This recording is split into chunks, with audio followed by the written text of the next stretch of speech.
ચાલે છે ઉષા અનિરુદ્ધ નું મિલન ઓખા હરણ.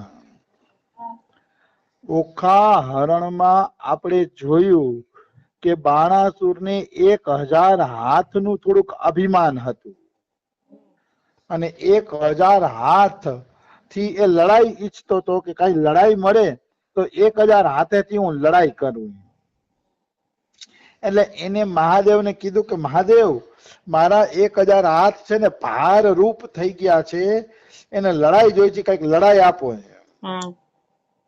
ત્યારે ભગવાન શંકર થોડોક ગુસ્સો કરીને બોલે છે. આમાં ચોખ્ખું લખ્યું છે ભાગવતમાં.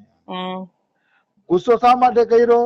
તો મહાદેવને એમ થયું કે આ મારો ભક્ત છે, મારો શરણાગત છે, હું એના રાજ્યની રક્ષા કરું છું, કે તોય હજી એની આસુરી વૃત્તિ ગઈ નહીં, લડવાની વૃત્તિ ગઈ નહીં, અને કોઈ કારણ વગર લડવાનો ભાવ રાખે તો ભગવાનને ઈ ગમતું નથી, બિલકુલ નથી ગમતું. હા, કોઈ કારણ હોય, ધર્મ યુદ્ધ હોય અને આપણે લડીએ ઈ વાત અલગ છે.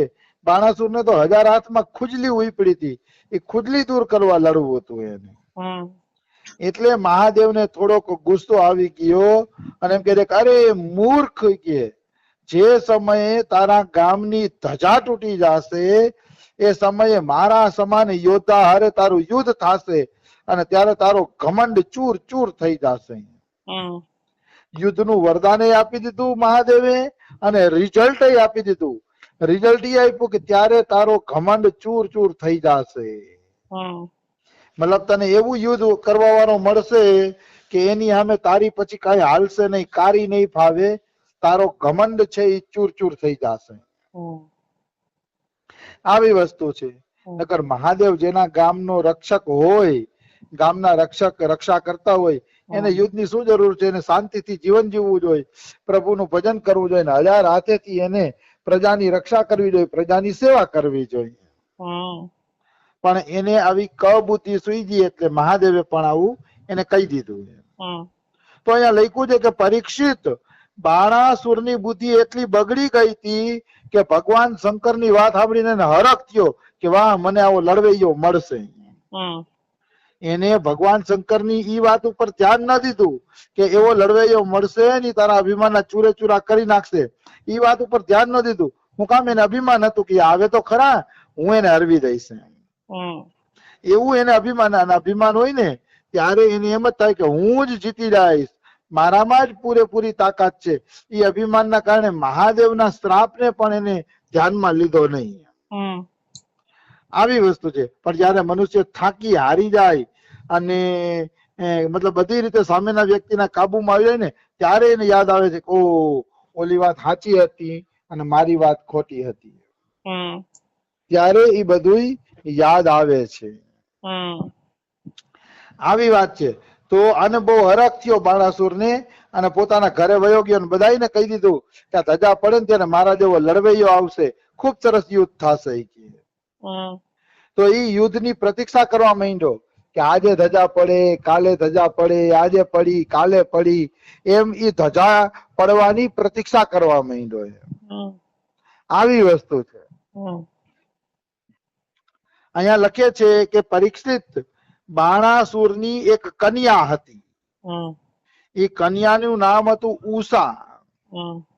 તો એક દિવસ ઉષા પોતાના રૂમની અંદર સૂતી હોય છે તો એ ઉષાને એક સ્વપ્ન આવે છે અને સ્વપ્નમાં એને જોયું કે અનિરુદ્ધ સાથે મારા લગ્ન થાય છે, પછી લગ્ન પછી સમાગમ થાય છે અને મારા પતિ બને છે.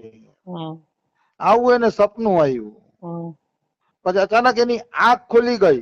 આંખ ખુલી ગઈ તો એને અનિરુદ્ધ ન દેખાણા અને કોઈ દેખાણું નહીં. પણ એને સ્વપ્નમાં અનિરુદ્ધજીની સુંદરતાને જોઈ લીધી હતી અને એને ખબર પડી ગઈ કે અનિરુદ્ધ જેવો છોકરો મને બીજો નહીં મળે. એટલે સ્વપ્નના ઈ જગતમાં ખોવાઈ ગયા, ચિંતામાં રહેવા માંડ્યા અને ક્યારેક ક્યારેક બોલે, હા પ્રાણ વલ્લભ, તમે ક્યાં છો? આવું બોલે. ઉઠી જાય, ઝપકીને જાગી જાય અને આ રીતે બોલે છે ઉષાએ. તો એની આ સ્થિતિ જોઈ અને બધાને ચિંતા થવા માંડી કે આને શું થયું છે ઉષાને. હમ. એવો કયો પ્રાણ વલ્લભ છે કે જેના માટે એ આવો પોકાર કરે છે? હમ. ક્યારેક ક્યારેક સખીઓની વચ્ચે પોકાર કરે કે હા પ્રાણ વલ્લભ તું ક્યાં છો, પણ આજુબાજુમાં સખીઓ પૂછે ને ક્યાં પ્રાણ વલ્લભ ની વાત કરસ તો શરમાઈ જાય, કરે સખીઓની વચ્ચે હું આવું બોલી ગઈ. હમ. એવો એને પછી સંકોચ પણ થતો. હમ. તો કહેવાનો ભાવ છે કે ધીરે ધીરે એનો પ્રેમ સખીઓમાં પ્રગટ થઈ ગયો. હમ. હજી બાણાસુર ને કે એના સિપાહીઓને કે એને કોઈને ખબર નહોતી એના હમ. પ્રેમની, હમ. પણ સખીઓ વચ્ચે એનો પ્રેમ પ્રગટ થઈ ગયો. એટલે બાણાસુર નો એક મંત્રી હતો, એનું નામ હતું કુંભાંડ. હમ.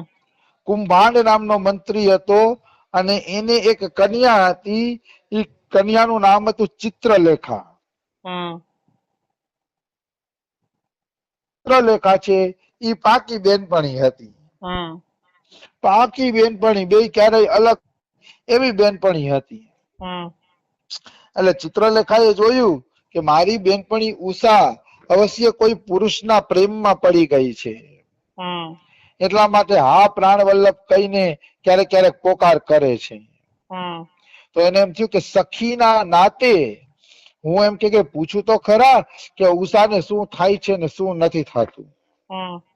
સખીના નાતે હું પૂછું. હમ.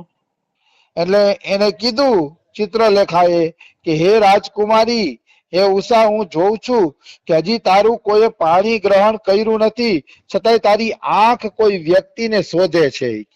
હમ. પાણી ગ્રહણ એટલે ફેરા, પાણી એટલે હાથ થાય, પાણી એટલે જલ પણ થાય, પણ અહીંયા પાણી ગ્રહણ એટલે તારા હાથ પકડીને કોઈ હજી ફેરા ફર્યા નથી, ત્યાં તારી આંખ કોઈ પુરુષને ગોતી રહી છે. હમ.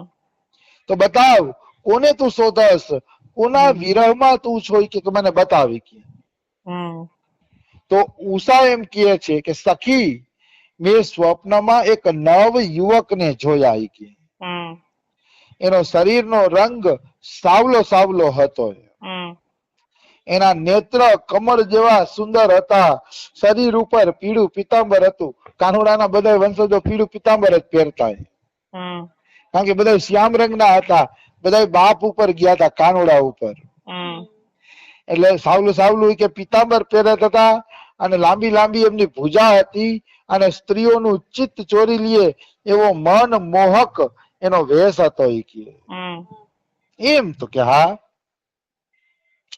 તો કે સૌ પ્રથમ તો મારા સપનામાં આવ્યા, મારી સાથે લગ્ન કર્યા, પછી અમે બે મળીએ છીએ કે, અને હવે ક્યાં વયા ગયા છે મને કઈ ખબર નથી, હું એના માટે તરસું છું, તો સખી મને મારા પ્રાણ વલ્લભને ગોતી દે. હમ. તો ચિત્રલેખા એમ કહે છે કે હમ. સખી, જો તારો ચિત્તચોર ત્રિલોકીમાં ક્યાંય હશે કે હમ. અને તું એને ઓળખી લઈશ તો અવશ્ય હું એને તારી પાસે લઈ આવી દઈશ અને તારી વિરહ વ્યથાને શાંત કરી દઈશ. હમ. પણ એ ત્રિલોકીમાં ક્યાંક હોવો જોઈએ.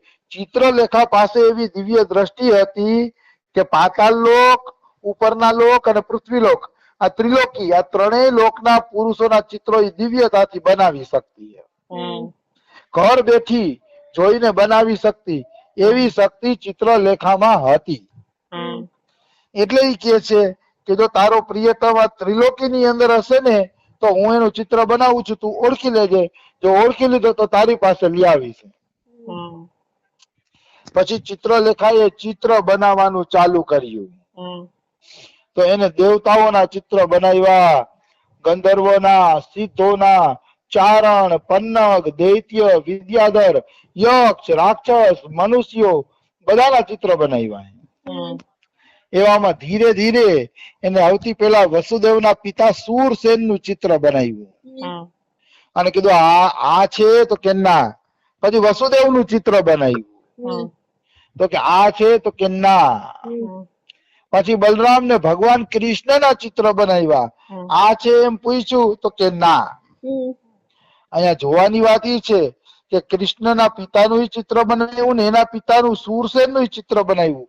આનો અર્થ એ કહી શકીએ કે આગળના જમાનામાં લોકો પોતાના તપોબળથી યુવાન દેખાવું હોય તો દેખાતા ખરા. નકર પછી વસુદેવના પિતાનું ચિત્ર બનાવવાની શું જરૂર છે? હમ. પણ એમ કહે કે કૃષ્ણ 125 વર્ષ જીવા પૃથ્વી ઉપર, પણ છતાંય એને સફેદ વાળ આવ્યા નહોતા, એને દાઢી આવી નહોતી.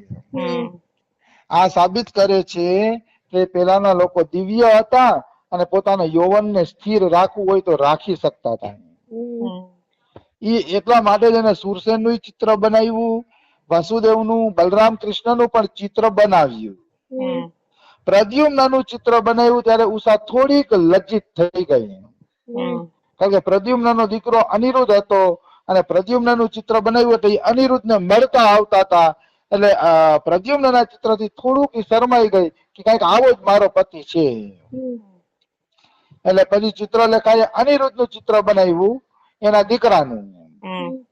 તો અનિરુદ્ધ ચિત્ર બનાવ્યું ત્યારે ઉષા માથું નીચું કરી અને મંદ મંદ મુસ્કરાય છે, અને મુસ્કુરાતા મુસ્કુરાતા કહે છે કે આજ મારા પ્રાણ વલ્લભ છે,